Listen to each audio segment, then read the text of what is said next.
Welcome, and thank you for tuning in. You're listening to the Beyond 50 radio program. I'm Daniel Davis. Today we're going to be talking about something very unique that we've brought on the program before, but kind of maybe we want to go into a little bit more depth. The book is The Shaman and Ayahuasca. Joining us here on the Beyond 50 radio program is the man who helped produce the film. Michael Weiss is joining us. Michael, thank you for joining us here on the Beyond 50 radio program. Dan, well, thank you for your interest. Now, how did you get involved with this particular project, and tell us a little bit about it? Well, there's a couple of strands that lead to it. I was making a film in Tibet, and one of the guys that was on the pilgrimage with us said he was working with a shaman, Don Jose Campos, and would I be interested in attending a ceremony? And I said, I'm really sticking with my Buddhist practices, and I'm not, taking any substances, any plant medicines or anything. I'm taking kind of a pure approach.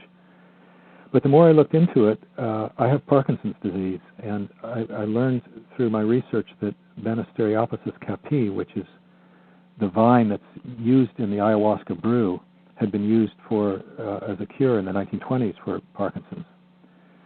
So I talked to my Buddhist teachers, and they said, do what you feel, what you've got to do. And I went down to Peru to meet with Don Jose and participated in a number of ceremonies, which led, to an adventure far greater than the simple cure I guess I was looking for.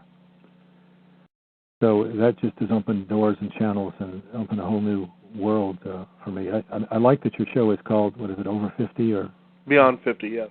Beyond 50. And I'm 60. I just turned 64, and I figured by the time I hit my 60s, things were kind of mellowing out, and I figured, well, probably no more chapters, but ayahuasca has started a whole new life, really, a whole new opening for me at every level, creatively, productively, in my relationships, artistically, across the board. And it's shown me a dimension of life that I always suspected was there, but has been hidden. Mm-hmm. And as you probably know, there's a great interest in ayahuasca. Actually, Peru holds the plant medicine as kind of a national treasure. Mm-hmm. And while it's illegal in most Western countries, Peru sees it for what it is, which is a great healing tool. It's a plant teacher. It teaches you things. It's quite phenomenal. You said you had somebody on the show before that was talking about it? Or? Well, no. What we had was actually just recently we had a shaman his book was on Reiki Shamanism, and it's about how we can get in touch with the universal energy, to basically be right here, right now, so to speak, and to be able to learn to help to heal others to do the same thing.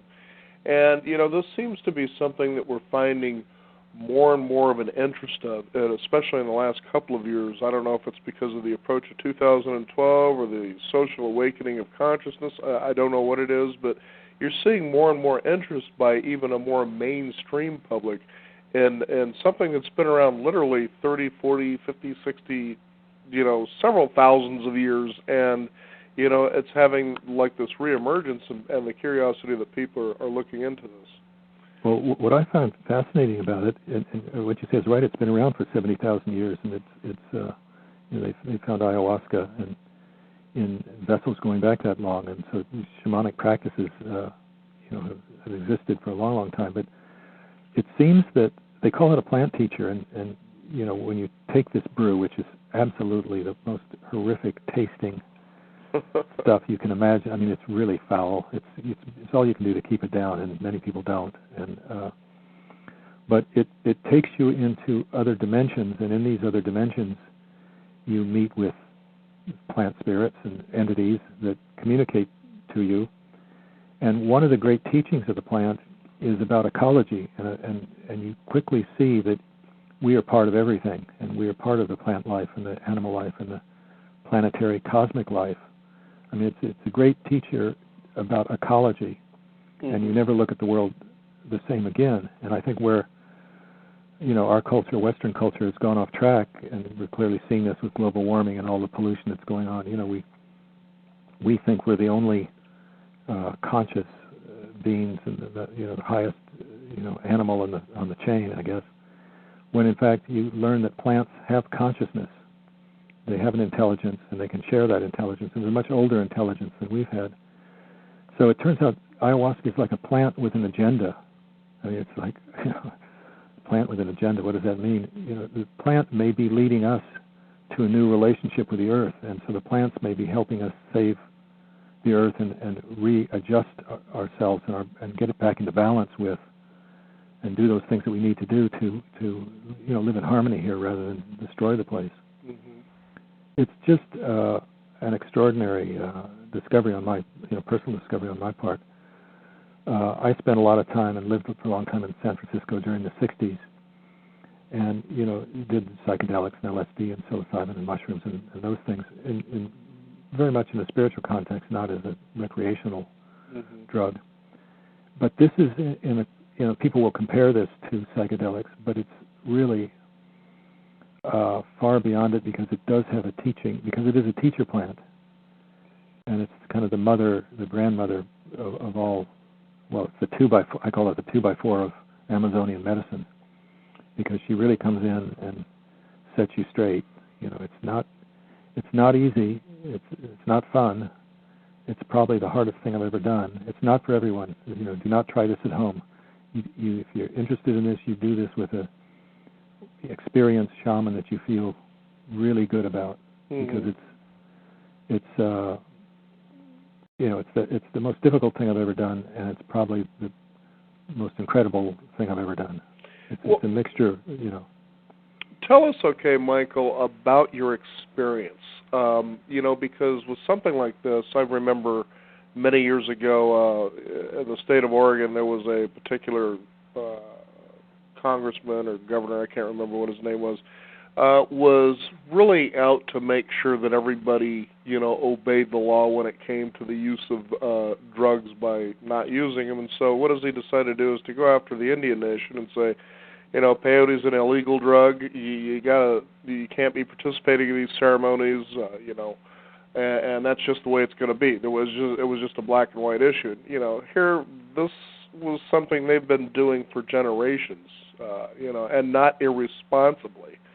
And it seems to me it was the European settlers that brought the irresponsibility, that brought the drug laws in the first place. I don't know, but for something like this, it really takes a rite of passage and initiation. This isn't something you just play around and take. In fact, ayahuasca, in a recent book that I was reading about, as people will tend to think, once they take this, they become shamans, but really he was saying that's not the way this works.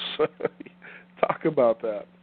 No, it's a very long. To become a shaman is becoming a great master. And we use the word shaman. They would call themselves curanderos, which are really healers, because it's used in a healing context, both physical, emotional, psychological, at every level. And the book that we created with Don Jose was really him talking about what it means to be a curandero, what it means to be a shaman, about his training, about his 123 teachers, about the things that happened to him along the way, about plants. And there are quite a few different teacher plants, and he talks about some of the other plants.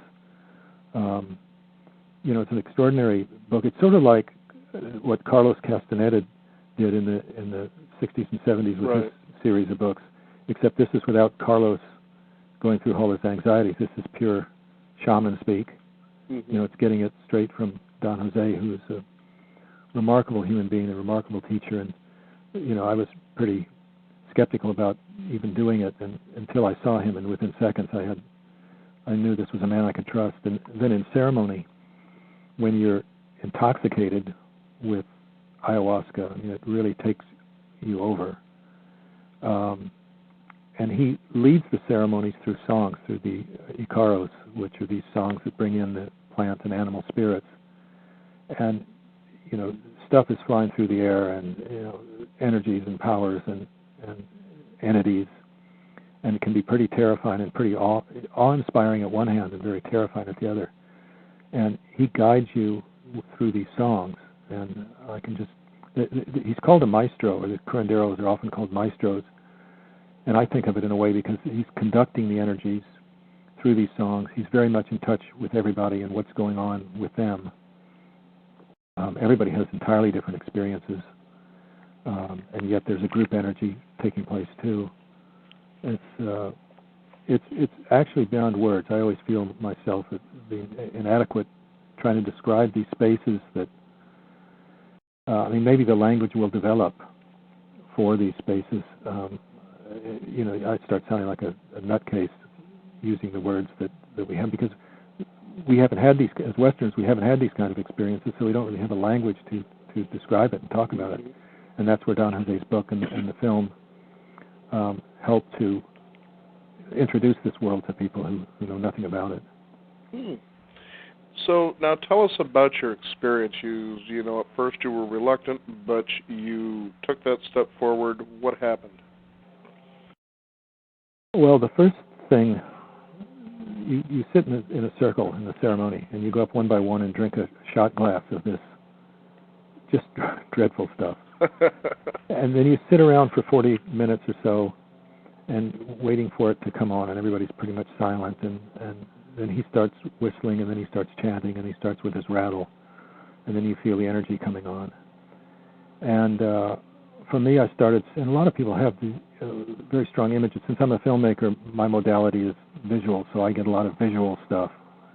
And other people are more, working, maybe they're more physical, they get more kinetic stuff, or they get more acoustical things, so they get more voices in their heads. They could get variety, however the inputs work. Anyway, for me, it's very visual, and so I saw this beautiful field, and the more I looked at the field, it was kind of undulating electronic snake and plant life. And I said, I've got a rescue helicopter going overhead. I'm going to let it pass here. I'm calling you from Cornwall, England, and I'm right on the coast here, and they send out helicopters every so often. Understood. Anyway, and I was looking at this beautiful field and just amazed at its beauty, and all of a sudden there was a shift from subject-object, the duality world that we live in, of I'm over here and you're over there, and we're separate. All of a sudden that clicked into unity, and I realized I was the field, I am the field, and I traveled then in sort of a into macro worlds, into the cellular level of the plants, and then my body, and then it just went on for hours like that. Different visions, both positive and negative, would appear. It was like trying to ride a tsunami. My first experience was very intense, and when the ceremony was over, I was still sailing, and it went on for hours and hours and hours. And I thought I was begging to be let off the Ferris wheel. It's like, please let it stop. I'll never do this again. This is too much. And you go on a diet. It's called a dieta. And there are certain dietary restrictions, and I can talk to you about that later. But I realized I hadn't eaten very much, and so I was in a very weakened state. And so the dose I took was very high for my body. So I've since learned to modulate that. And anyway, I told my friends, because there were other ceremonies that were coming up, I said, I'm done. I got enough material to process for a lifetime. I'm finished. Thank you very much. And then I had something to eat. My energy came back, and I started thinking, this was the most phenomenal teacher you've ever met, ayahuasca, this plant teacher. Taking you to places, showing you things about yourself that you really need to know and you really need to learn about. And I said, are you going to walk away from the greatest teacher you've ever met? And I said, I don't think so. This is hard to do. This is hard stuff.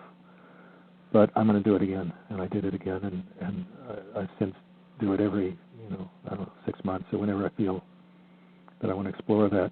It's not something that you need to do all the time. Some people only do it once.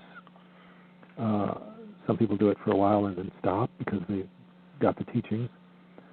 I thought originally it was going to deal with a lot of psychological stuff, all that I have to face what an awful human being I am and all the people that I've treated poorly, or, why couldn't my relationships been better with my parents, or whatever, And so in the beginning, ayahuasca dealt with that, but she spent about 10 seconds on it, and she showed me this kind of deck of black cards, and she kind of played 52-card pickup with them and threw them into the air and let them fall. And she said, there, you're done with that. Let's get on with the important stuff.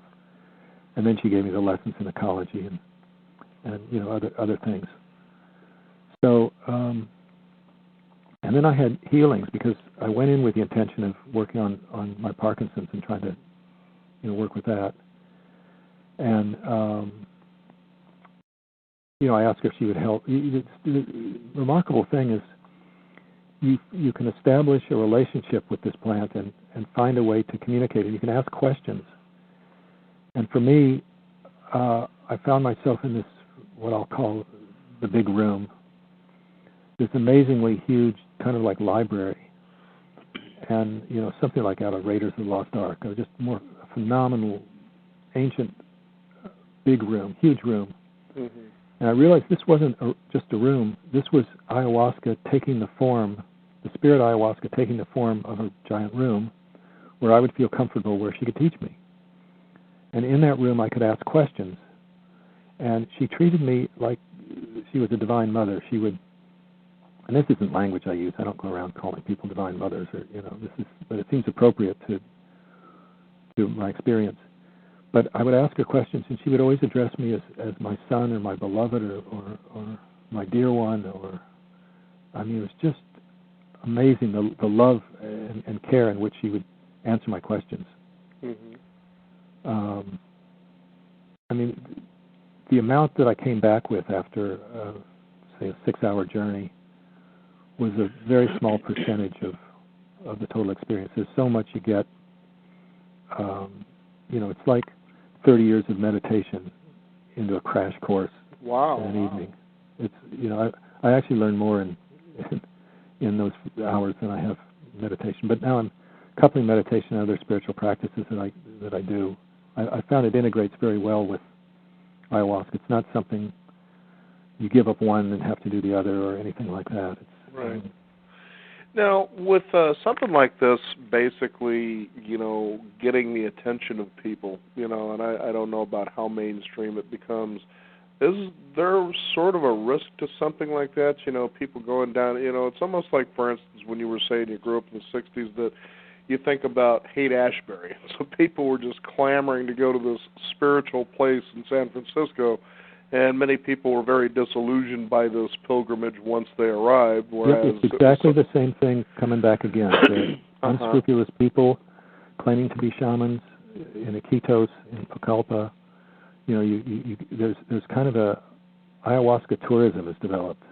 Okay. And the times we've gone down to Peru, the planes are loaded with people of all ages, all walks of life, looking for the ayahuasca experience. And there are some very reputable shamans to be found, and there's some tricksters that want your money and sexual favors, and so you have to be very careful and very discriminating. And this is not a recreational drug. This is not a rave. This is not ecstasy. This is completely serious, sacred stuff. Not, do not try this at home. You can buy it in the market, but it's, as you see in the film, it's a very, Don Jose thinks very poorly of it because the plant's not being respected when it's treated commercially. There's a whole sacred way that the plant's prepared. And so, but you can buy it in the market and, and take it home and take it, but you're looking for big trouble doing it that way. Right, I can imagine you would be. Well, the thing that concerns me when you talk about ayahuasca tourism is just that. It's people thinking they're going to a drive-in theater. There's an expectation of an experience, and to me, it sort of uproots the whole reason the tradition was created in the first place. I remember some years ago talking with ethnobotanist Wade Davis. Wade is terrific. Wade, and I almost wanted to start off the program, talking about his book Light at the Edge of the World, in which indigenous languages are being lost at the rate of 1,200 a year. And when I take a look at something like what we're talking about here today, the shaman and ayahuasca, and the particular shaman, Don Jose Campos, these are people that for generations this was passed on from one to the next. So there's a reverent respect for what's going on. And this day and age of commercialism, you tend to sort of bastardize something like this, and you really miss the essence of the real gift that you can have, rather than just going back home, I took ayahuasca, boy, what an experience, and, the next thing you know, they're sharing pictures, and it's just ridiculous. Yeah, well, So that's kind of the way I'm looking at it. That happens with everything. Look at food. Look at a supermarket that you go into. I took a Balinese dance troupe in there because they were hungry, and they didn't. They said, "Where's the food?" Because it's all bastardized, packaged. It's not food. We found a little bit in the green market side, but that happens with everything. And I think there is a neo-shamanism happening, as there is a neo-Buddhism. These wisdom cultures are coming to the West. They're coming to the West for a reason, and I clearly see ayahuasca as being positive because it can teach us about rebalancing ourselves and our. We think we're the. We're like who is it? Dennis McKenna or Terrence McKenna said that. The monkey thinks he's the smartest one, but he's not, and the monkey is us. Right. We've got a lot to learn from ayahuasca, a lot to get back into balance, or we're not going to be around. The planet is in serious trouble, and the plants are here to teach us what to do about it. The plants will survive us. And so I think it's important that we approach it in a respectful manner, in a sacred manner, really go into it with good intentions, and for the benefit of all humanity, and all life, not just humanity, all life. When I came home from the first journey, the ayahuasca journeys, and we have a wonderful garden, and the garden's pretty much my wife's domain. I don't do much in it other than enjoy it. But when I came home, I had a whole different relationship. That the plants were waving to me when I came home, throwing leaves and flowers, and looking at me and saying, "You finally got it. You got who we are." And they were celebrating my return. And now I go out in the garden, and the plants are alive. They have a presence. They have a quality that the world has become very magical for me, and it's not the one-dimensionality, the one-dimensional world it used to be. It's very multi-layered, very deep, and I'm very grateful. And I'm grateful to ayahuasca, and I'm grateful to Don Jose for giving me a new chapter in my life. Now, is the Parkinson's gone? No, I'm still working with it, and many things about the Parkinson's have changed as a result of ayahuasca. But if you'd asked me if I could start all over again and not have the drag of having Parkinson's, that's a helicopter coming back. Or now. the rescue helicopter, for that matter. I hope they save somebody. It's right overhead. I apologize about this. No, that's okay. For those of listeners. you just tuning in, we're talking with Michael Weiss. The book is The Shaman and Ayahuasca, which also has a companion DVD, so people can actually see what goes on here and the like. And as Michael, as you were describing, how it really changed your life, brought more of a multi-dimensional way of being. It's probably quite interesting how your relationships with other people are.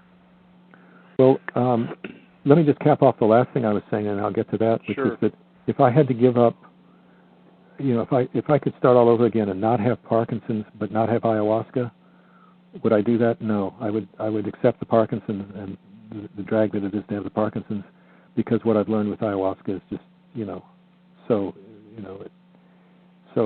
immense. But the relationships, the one thing that happened, your relationships with people change. My wife and I she went on this experience with me. In fact, she was the editor and compiler of the book. Our communication has never been better. We don't have to talk. We finish each other's thoughts. It's just deepened my relationship with my wife, my daughter, with people in the world when I'm walking around. I mean, just I can't say enough about it. I know it sounds like some born again something, and perhaps that's true. But it's also changed ayahuasca. The book is published under my new publishing imprint called Divine Arts, and the website's divineartsmedia.com. But Divine Arts was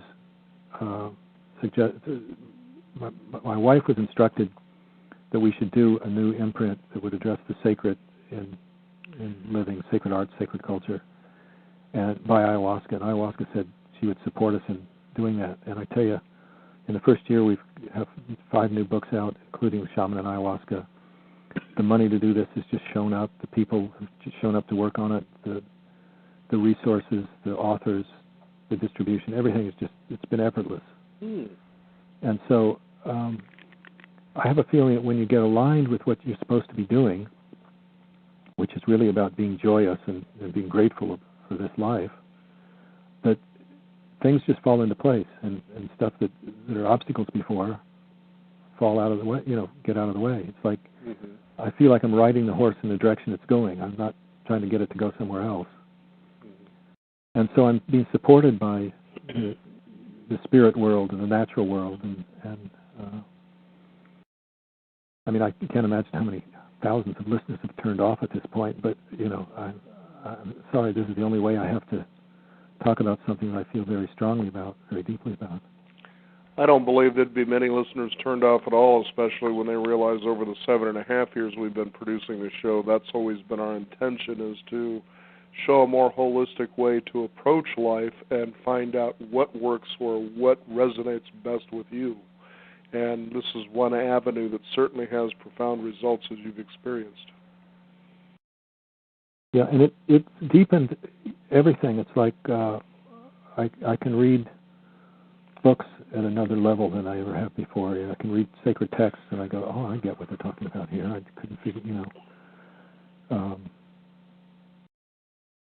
And so, the film and the book are attempts at getting some of this information out there, and the film tries to recreate some of the ayahuasca experience and the environment in Peru in which it comes from. And we meet Pablo Amaringo, who is a painter. He was a shaman for 38 years, and he took ayahuasca, I think he told me, every day for 30 years.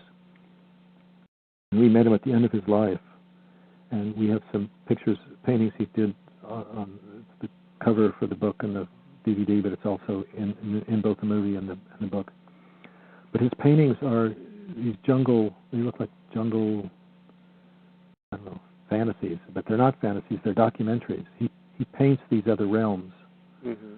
There are many, many realms, maybe an infinite number of realms, or an infinite number of worlds that you can go to. And his paintings are like maps of these worlds and the different deities you meet in these worlds and the different creatures and hybrid forms, half man, half beast creatures, and all the mythology, the Minotaur and all these images. They show up in these realms. These are not some artist's idea of something. These are, and the world, when you see it, it's as real as what you see, or even realer in ordinary consciousness. It's as convincing. But you also need to keep kind of talk about being here now. You need to, be observant and not get fully sucked into what you're seeing, because I don't know whether it's what you're actually seeing, or what's being generated by your own brain, or whether you're receiving information from from all of humanity's experiences. I don't know what it is where you go to, but I remember once I saw a rather demonic face, and it was trying to scare me, and I had the presence of mind to say, yeah, I can make a demonic face too, and I made a face back at it, and it kind of scared it. And I said, yeah, you can do that, but can you make a smile? Can you do this? And I smiled, and this monster was trying to do this smile, and so you can interact with this world. Uh-huh. It's I don't know. When I went to the jungle, we did a 10-day dieta, which is where you work with other plants. And one of the plants we worked with was called Bobinsana. It's not a psychoactive plant. You don't have visions on it. But it makes you not afraid of the jungle. And I was really scared about going into the Amazon, to be frank about it. There's a lot of scary stuff and a lot of dangerous stuff and a lot of things to get bit by and so on. But you drink this stuff, and it's sort of like some kind of iced tea. It tastes fine. It's not a bad taste. It's not a great taste. And we drink about a pitcher of it each day, and you just relax into things. So I would see tarantulas, a few feet away, and I'd go look at them, but I wasn't stupid enough to go poke at them. But you knew they're dangerous, but there's no fear. Mm-hmm. And at night in the jungle, or even the day, they're just extremely what would be terrifying sounds, growls and heavy breathing, at night, and stuff crawling around and snakes and all, But you just become interested. You have the attitude, oh, that's interesting. Oh, listen to that growl. Isn't that an interesting growl? Mm-hmm. So it's a way to deepen your experience of being in the jungle, being part of it, part of the earth, part of ecology. You don't use any toothpastes or deodorants or any shampoos. You bathe with leaves in the streams, and what happens is the animals start showing up once you get that weird chemical smells off of you. And I remember once I went looking for some nail clippers, and I went into my DOP kit, and I opened it up, and the smells that came out of it from all the stuff that one puts on their body or uses was just so intense and so obnoxious and so overwhelming. I mean, I just, I've cut back on what I use. The bare basics. Not that we want to go there, but my point was that